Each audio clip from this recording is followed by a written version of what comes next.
I've had a sort of a parallel career, as well as my involvement in tuberculosis at primarily clinical and to some extent academic level.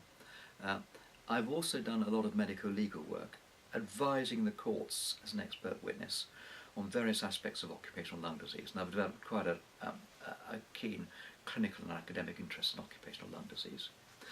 And what's been particularly interesting for me is the way that the law looks at things differently from the way that doctors do. And asbestos specifically has advanced the law in a remarkable number of ways. I've been fortunate to be involved in a number of test cases which have gone all the way to the Supreme Court, which have made the legal profession look in a different way at what constitutes damage, what is cause and effect, because what the law thinks is damage and what the law thinks is cause and effect doesn't necessarily correspond with what you and I think. As one simple example, the test in the civil law is on the balance of probabilities. If something is more than 50% likely, then the court will say, well, that's fair enough, then we'll take that as the fact.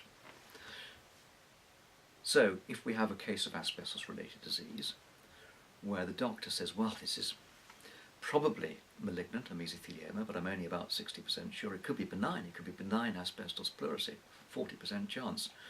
The court will say, at 60% mesothelioma, this is a mesothelioma, damages will be paid. So a level of proof which is absolutely fine for the lawyer is all very well in that court setting. But if the lawyer then goes to a doctor and says, doctor, have I got cancer? And the doctor replies, well, on the balance of probabilities, no. How sure are you, says the lawyer? Well, I'm 60% sure you haven't got cancer, says the doctor. The lawyer's going to be very unhappy about that.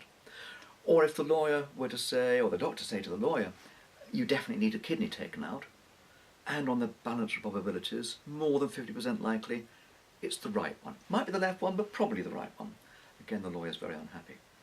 So I think that one of the reasons why doctors and lawyers find it so difficult to understand the way in which the other is thinking in the medical legal setting is that from the earliest days of their training, lawyers are taught to accept a standard of proof which is much lower than the public generally, whilst doctors are taught to expect and accept a standard of proof which is much higher than the public generally. We want 95% sure.